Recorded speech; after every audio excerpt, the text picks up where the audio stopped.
ओम शांति। अॼु जी मुरली तारीख़ है 24/2/2022। अॼु मुरली में गीता असांजा तीर्थ न्यारा। ओम शांति। शिव जयंती कॾहिं हूंदी आहे व परम पिता परमात्मा शिव कॾहिं अवतरित थींदा आहिनि, इहा भारतवासी न ॼाणंदा आहिनि। तव्हां ॿार बि नंबरवार प्रशारत अनुसार ॼाणंदा आहियो कि शिव कॾहिं अवतरित थींदा आहिनि। ॻाईंदा बि आहियूं रात्रि जो अवतार वठंदा आहिनि, परंतु कहिड़ी रात्रि? छा ये जो कॉमन रात ॾींहुं थींदो आहे, ये रात्रि या ॿी कोई रात्रि? इनखे भारतवासी न ॼाणंदा आहिनि। शिव जे बदिले उन्हनि कृष्ण जो जन्म रात्रि 12 बजे रखियो अथनि। शिव जो मनाईंदा आहिनि, परंतु उहो कॾहिं जन्म वठंदा आहिनि इहे ॼाणंदा न आहिनि। शिव जो अवतरण जो ॾींहुं सभिनि जे लाइ सभिनि खां वॾो ॾींहुं हुजणो खपे, छो जी उहो सर्व जो सदगति दाता आहिनि। जॾहिं सभिनि जे मथां भीड़ पवंदी आहे न, अथां दुख ईंदो आहे, तॾहिं चिल्लाईंदा आहिनि, ओ पतित पावन अचो, ओ गॉड फादर रहम करो। पोप बि चईंदो आहे, हे गॉड फादर मनुष्यनि जे मथां रहम करो। इहे हिक ॿिए खे मारण लाइ तयार थी विया आहिनि, कोई जी ॿुधंदा ई न आहिनि। उन्हनि खे ईश्वर मत ॾियो। कोई घर में बिगड़ंदा आहिनि त चईंदा आहिनि न ईश्वर इन्हनि खे सुठी मत ॾे, छो जी आसरी मते था हलनि। हाणे भॻवानु आहे केरु इहे बि न ॼाणंदा आहिनि। चई छॾंदा आहिनि भॻवानु निराकार सर्वव्यापी आहे, पोइ त कोई ॻाल्हि ई न ठहरी। न तव्हां ॿार ॼाणंदा आहियो बाबा कीअं साधारण ब्रह्मा जे तन में अवतरण थींदा आहिनि। ब्रह्मा काथां पैदा थियो?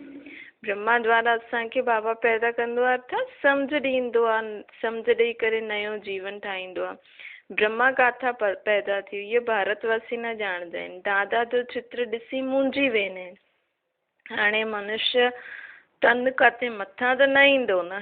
ब्रह्मा अर्थात हिन ई दुनिया में कोई न कोई साधारण मनुष्य हूंदो जंहिंमें परमात्मा प्रवेश करे पोइ ब्रह्मा जो नाम ॾिनई। सम्झंदा आहिनि ब्रह्मा विष्णु जी नाभि सां जन्म वठंदो आहे। हाणे नाभि सां जन्म कंहिंजो थी सघंदो आहे?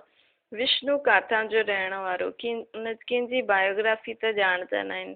विष्णु अवतार लक्ष्मी नारायण सतयुग में रहण वारा। ब्रह्मा आहे संगम युगी, कलयुग जो अंत, सतयुग जी आदि में ब्रह्मा जो पार्ट आहे।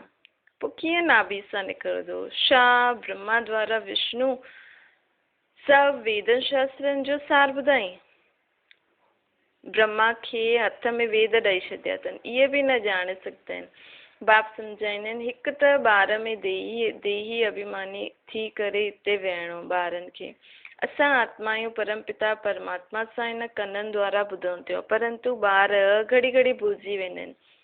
असां आत्माउनि सां गॾु परम पिता परमात्मा वार्तालाप था करनि, जो सभिनि जो सदगति दाता ज्ञान सागर आहे न, उहो वेही ॿारनि खे पढ़ाए थो। इहे सवाइ तव्हांजी कंहिंजी बुद्धि में न वेंदो आहे, इन करे एतिरो रिगार्ड न रखंदा आहिनि कि असांखे केरु थो पढ़ाए। घड़ी घड़ी यादि रखिणो आहे। कंहिंजो कोई वॾो टीचर हूंदो आहे या बाप वॾे पोस्ट ते हूंदो आहे त उनखे केॾो नशो रहंदो आहे। असांखे बि एतिरो नशो हुजणो खपे। अगरि निश्चय आहे कि भॻवानु पढ़ाए थो त इहे पढ़ाई हिकु सेकेंड बि न छॾूं। इहे पढ़ाई अधु पौणो घंटो हलंदी आहे। बाप चईंदो आहे सिर्फ़ु मूंखे यादि करो, इहे हिकु ॻाल्हि कॾहिं न भुलिजो, बाक़ी त विस्तार आहे।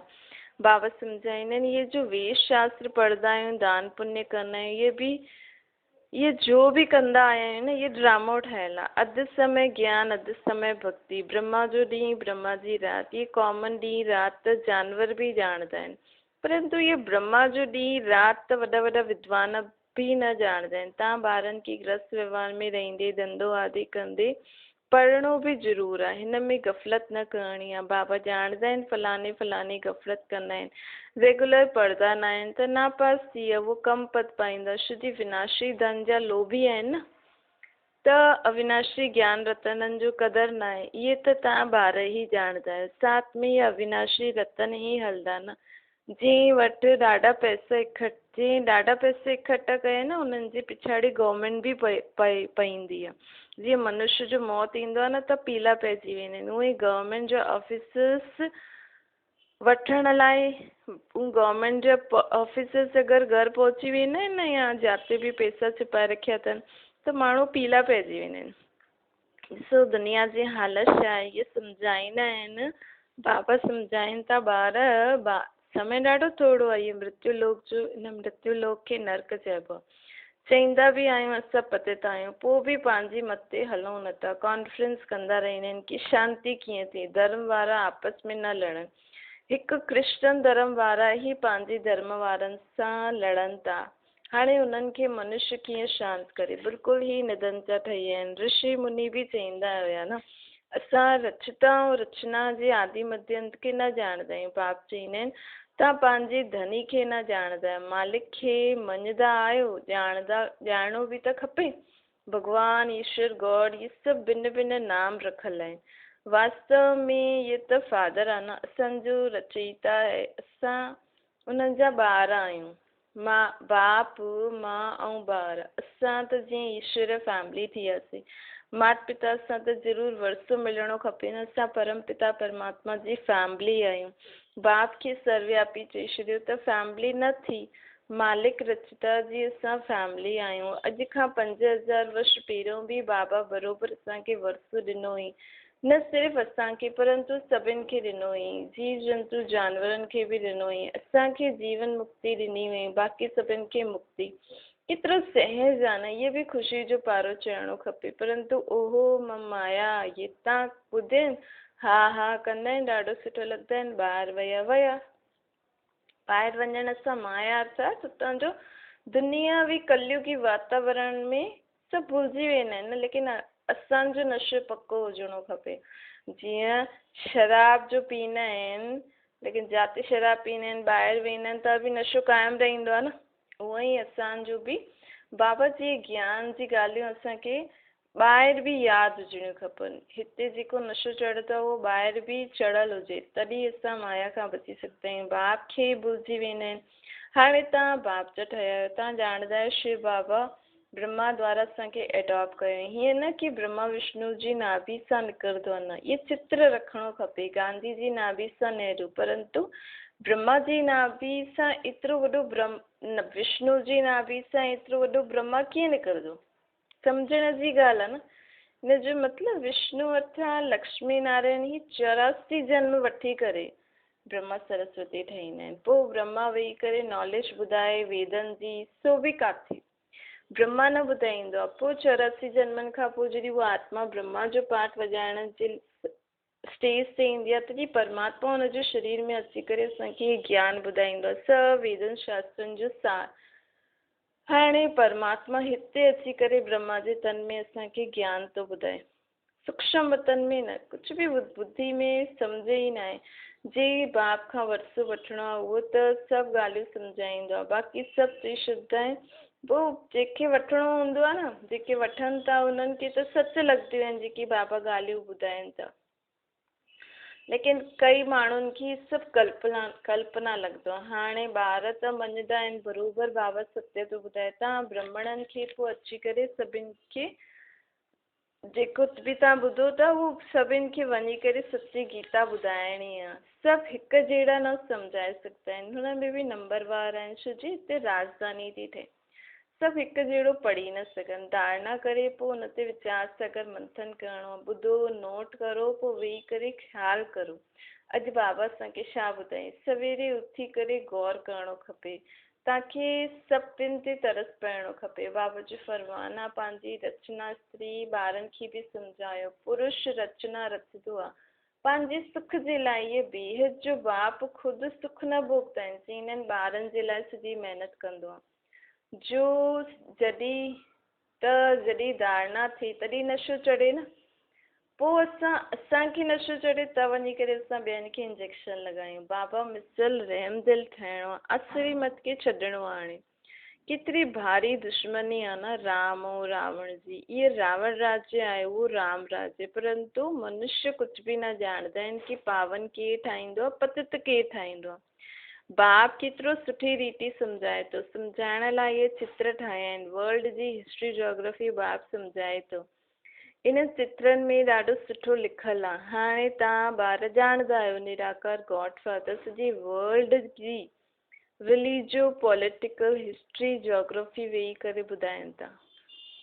रिलीजियो पॉलिटिकल हिस्ट्री जोग्राफी वेही करे बाबा असांखे ॿुधाइनि था कि गॉड फादर ॿुधता ॾाढा आहिनि परंतु सम्झदा कुझु न आहिनि। वास्तव में इहे चित्र अंधनि जे अॻियां आईनो आहे, जाड़ ऐं ड्रामो उहो त ॾाढो क्लियर आहे न। इहे बाप वेही करे सम्झाए करे, बाबा वेही पे सम्झाई पोइ ॿारनि खां ठाराई। हिन समय सभु ज्ञान जी नींद में सुम्हल आहिनि। हाणे ॿार रूहानी यात्रा ते हलणो आहे न, त बाबा असांखे वठी था हलनि। रूहानी राही ठहिण लाइ केतिरो ज्ञान ॾियणो पवंदो आहे न बाबा खे। असांजी हाणे बुद्धि सां यात्रा थी थिए न, हिन जे लाइ बुद्धि ॾाढी स्वच्छ खपे। हिन पुराणी दुनिया खां हिकदमि उपराम थियणो आहे। इहे बि वंडर आहे न। जाते असांजो जड़ यादगार आहे उते ई अची करे असां वेठा आहियूं। उहो जड़ आहे, इहो चैतन्य आहे, वॾो गुप्त राज आहे। जीअं असां गुप्त उअं ई मंदिर यादगार बि गुप्त आहिनि न। मंदिर ठाहिण वारा कुझु ॼाणंदा न आहिनि। बाप असांखे सभु ॻाल्हियूं ॿुधाइनि था। प्रदर्शनी में अक्षर ॾाढा सुठा हुजणा खपनि। तव्हांखे तव्हांजी सम्झाइणी ॾाढी सुठी हुजणी खपे। अर्थात ख़ुदि सुठी रीति सम्झी करे धारण करे करे अनुभवी स्वरूप थी करे सम्झाईंदा न, त ॿारनि खे सम्झ में ईंदो ॿियनि खे। ऐं आदमी खे पहचाने करे सम्झाइणी ॾियो। कंहिंखे छा सुठो लॻंदो आहे बाबा जो ज्ञान में, त सभु कुझु आहे। सभी धर्मनि जे लाइ, सभी टाइप जेका बि वर्ग आहिनि दुनिया में, सभी टाइप ऑफ माण्हुनि जे लाइ बाबा जो ज्ञान आहे। त नब्ज़ ॾिसी करे उन्हनि खे उहो पॉइंट ॿुधायो। वॾा वॾा आदमी ईंदा आहिनि, कोई कहिड़ी रीति सम्झंदा आहिनि, कोई चई छॾंदा आहिनि सुठो लॻंदो आहे परंतु फुर्सत न आहे। कोई चईंदो आहे कल्ह अची करे सम्झंदासीं। बाबा चई छॾंदा आहिनि तव्हां कॾहिं ईंदव ई न, ॾाढो मुश्किल आहे। तव्हां ॼाणंदा आहियो असां देवता था ठहूं, असां पंहिंजी राजधानी स्थापना था करूं न, असां राज्य कंदासीं। परंतु इहे दिलि दर्पण में ॾिसणो खपे कि असां राजा रानी ठहींदासीं व दासदासी व प्रजा। मधुबन में अची करे अहिड़ो नशो चढ़ाए करे वञो जो ॿाहिरां जो वायुमंडल में बि असांजो उहो नशो कायम रहे, सदैव कायम रहे। अच्छा, ओम शांति। वरदान आहे परिवर्तन शक्ति द्वारा बीती खे बिंदी लॻाइण वारा निर्मल निर्माण ठहो। परिवर्तन शक्ति द्वारा पहिरियों पंहिंजे स्वरूप खे परिवर्तन करो। मां शरीर न आहियां, आत्मा आहियां। पोइ स्वभाव खे परिवर्तन करो। पुराणो स्वभाव ई पुरुषार्थी जीवन में दुख ॾींदो आहे, त पुराणो स्वभाव अर्थात नेचर खे परिवर्तन करो। पोइ संकल्पन खे परिवर्तन करो। व्यर्थ संकल्पन के समर्थ में परिवर्तन करो। हिन प्रकार परिवर्तन शक्ति द्वारा हर बीती खे बिंदी लॻायो त निर्मल निर्माण स्वतः थी वेंदो। स्लोगन आहे मस्तक ते स्मृति जो तिलक सदा चमकदो रहे। इहो ई सच्चे सुहाग जी